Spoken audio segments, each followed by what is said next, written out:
बिस्मिल्लाहिर्रहमानिर्रहीम अस्सलाम वालेकुम मेरी प्यारी प्यारी सी ऑडियंस, कैसे हैं आप सब लोग। मैं उम्मीद करती हूँ कि आप सब लोग बिल्कुल ठीक ठाक होंगे। तो यहाँ पे आज मैं आपको भरे हुए करेले की रेसिपी दे रही हूँ। भरे हुए करेले जो बनाते हैं फ्राई करके, तो उसके लिए जो है ना वो सबसे पहले मैंने ले लिए हैं करेले। 1 kg मेरे पास करेले हैं। उनको मैंने इस तरह से छीलने के बाद अंदर से इनके बीज रिमूव कर दिया, दरमियान में कट लगा के इनको नमक लगा के थोड़ी देर के रखा था। उसके बाद मैंने इनको वॉश कर लिया है। यहाँ पर चने की दाल है मेरे पास, इसको मैंने भिगो के रखा हुआ है। आप कीमा छोड़ें, मटन छोड़ें, हर चीज़ को छोड़ें, इस तरीके से करेले बनाएं दाल के साथ। बहुत ज़बरदस्त और मज़े के बनेंगे। न्यू रेसिपी है, बहुत प्यारी रेसिपी आपको देने जा रही हूँ। तो अंत तक मेरी वीडियो को फुल वॉच कीजिएगा और मेरे चैनल को सब्सक्राइब ज़रूर कर लीजिएगा। तो दाल को जो है ना मैंने दरदरा सा जो है ना वो पीस लिया है। उसके अंदर चॉपर के अंदर, अगर आपके पास चॉपर नहीं है, हमनदस्ता है, तो उसके अंदर आप इसको पीस लीजिएगा। मतलब कि मोटी-मोटी सी दरदरी सी पीसनी है। चने की दाल तकरीबन हमने इसको 3-4 घंटे भिगो के रखा हुआ था, अच्छे तरीके से सॉफ्ट हो चुकी है, जैसा कि मैंने आपको स्टार्ट में दिखाया है। तो यहाँ पर मैंने थोड़ा-सा लिया है ऑयल। ऑयल के अंदर जो है ना वो मैंने लहसुन अदरक का पेस्ट डाला है। लहसुन अदरक के पेस्ट को थोड़ा-सा हमने पकाना है, सौते करना है, ताकि इसका जो होता है कच्चापन वो खत्म हो जाए। ये देखें लाइट सा ब्राउन हो गया। इसके अंदर आप ये देखें दरदरी सी, मेरे पास चॉपर था, हैंड चॉपर, उसके अंदर मैंने ये दाल इस तरह से चॉप की है। आप लोगों को दिखाने के लिए मैंने आपको इस तरह से दिखाई है।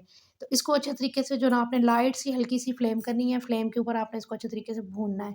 जैसे-जैसे आप दाल को भूनेंगे ये यहीं पे इस स्टेज पर जो है ना वो पक जाएगी, इसका कच्चापन ख़त्म हो जाएगा। तो इसके अंदर बाकी तमाम स्पाइसेस को हमने ऐड करना है और ऐड करने के बाद इसको हमने करेलों के अंदर इसकी फिलिंग करनी है।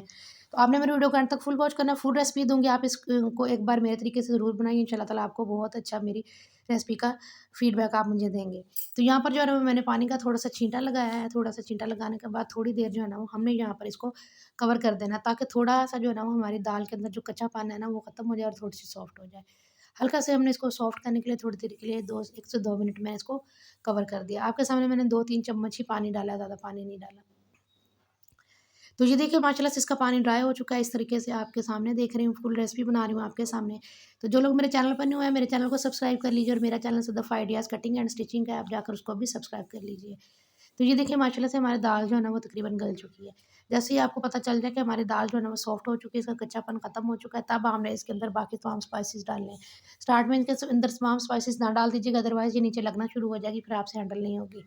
ठीक है? यहाँ पर थोड़ा-सा जो है ना सूखा धनिया है, इसको इस तरह से हाथ के साथ जो है ना वो मसल के मैंने इसके अंदर ऐड कर दिया।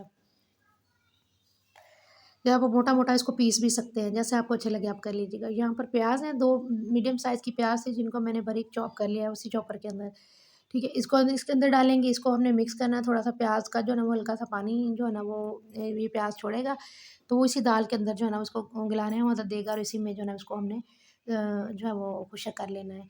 तो साथ में जो मैंने इसके अंदर डाल दिया 1 अदद बारीक कटा हुआ टमाटर, और इसके अंदर जो है ना और तमाम स्पाइसेस हमने डालने हैं, तो आप लोग जो है ना वो वीडियो को स्किप मत कीजिएगा। तो यहाँ पर मैंने डाल दिए 1 टेबलस्पून नमक, 1 टेबलस्पून हल्दी का पाउडर, 1 टेबलस्पून रेड मिर्च का पाउडर, और स्टार्ट में जो है ना मैंने सब्ज़ मिर्चें भी डाली थी चॉप की हुई, इससे पहले। तो अकॉर्डिंग टू योर टेस्ट आप लोग बैलेंस कर लीजिएगा ये स्पाइसेस को। जो लोग ज़्यादा खाते हैं ज़्यादा डाल लीजिएगा, लेकिन नमक आपने हिसाब रखना है, क्योंकि नमक हमने करेलों को लगाया था। तो इसलिए जो है ना वो नमक आपने जो है ना बैलेंस रखना है, ताकि जो है ना हमारे करेलों के अंदर जो पकने के बाद नमक तेज़ ना हो जाए। तो ये देखिए हम तमाम स्पाइसेस डालने के बाद इसको थोड़ी देर हमने और पकाना है। ये ऑलमोस्ट जो है ना वो हमारा ये रेडी हो चुका है, करेले का मसाला रेडी हो चुका है।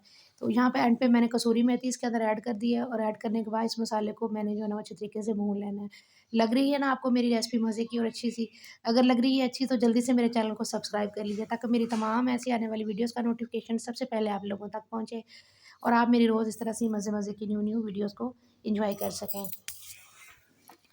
तो ये देखिए माशाल्लाह से मैंने इसको रेडी कर लिया मसाला। इसको हम थोड़ी देर चूल्हे से रिमूव करेंगे, ताकि ये ठंडा हो जाए। ठंडा होने के बाद जो है ना इसकी हम फिलिंग करेलों के अंदर करेंगे। तो ये देखें जो मैंने करेले इस तरीके से वॉश करके रखे हुए थे, उनको इस तरह से आपने चम्मच की मदद से लेना है, एक करेला, और उसके अंदर जो है ना वो ये फिलिंग आपने भर देनी है। मेरे चैनल पर बहुत सी रेसिपीज़ और भी मौजूद हैं करेलों की फिलिंग की, जिनके अंदर कीमे की फिलिंग है, प्याज की फिलिंग है, बेसन वाली है। बहुत सारी रेसिपीज़ आपको मेरे चैनल पर करेलों की मिलेंगी। भरमा करेलों की जो है ना वो फिलिंग के साथ है। मुख्तलिफ़ किस्म की फिलिंग्स इसके अंदर जो है ना वो मैंने करके आपके लिए मुख्तलिफ़ किस्म की रेसिपीज़ बनाई हैं। तो यहाँ पर मैंने ये मोटा धागा ले लिया। अगर आपके पास नलकी वाला धागा है तो आप वो भी यूज़ कर सकते हैं। नलकी वाला जो धागा वो फिर ज़ाया हो जाता है जब उसको रिमूव करते हैं। लेकिन ये जो मोटा धागा होता है ये फिर इसको हम उतार के जो है ना वो रख लेते हैं, बाद में धोकर दोबारा से जो है ना वो करेलों के ऊपर यही दोबारा से भी यूज़ हो जाता है। इस जो है ना वो मोटे धागे का ये बेनिफिट है। तो जिस तरह से आपको कन्वीनिएंट लगता है आप कर लीजिएगा, अगर आपके पास बारीक है बारीक, अगर मोटा है तो आप मोटा यूज़ कर लीजिएगा। तो इसी तरीके से मैं तमाम करेलों की फिलिंग ये देखिए मैंने कर ली है।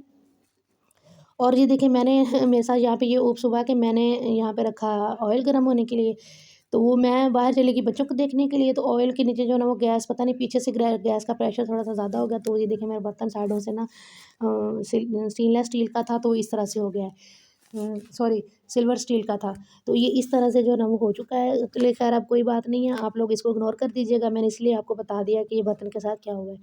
तो इसलिए पैन में जो है ना ऑयल को गर्म करने के बाद मीडियम सी फ्लेम पे इसको हमने दोनों साइडों से पकाना है, इसको उलट-पलट करते रहना है, आपने इनकी टर्न को चेंज करना है और यहाँ पर जो है ना इस तरह से आपने छलनी के अंदर निकालना है ताकि इसका एक्स्ट्रा ऑयल रिलीज़ हो जाए और इस तरह से आपने इसके ऊपर से धागे रिमूव कर लेने हैं। ये ना बहुत ज़्यादा गर्म है, मैं आपको रिमूव करके इसका धागे जो है ना वो आपको दिखाती हूँ।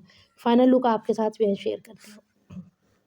तो मेरी वीडियो को एंड तक देखने के बाद आपने एंड पे मुझे एक प्यारा सा कमेंट करके ज़रूर बताना है कि आपको मेरी आज की रेसिपी कैसी लगी है, ताकि मुझे पता चल सके कि मेरी ऑडियंस को मेरी रेसिपी कैसी लगी। तो ये देखिए अंदर तक कुक हो चुके हैं माशाल्लाह से, बहुत ही ज़बरदस्त और मज़े के करेले बन के रेडी हुए थे।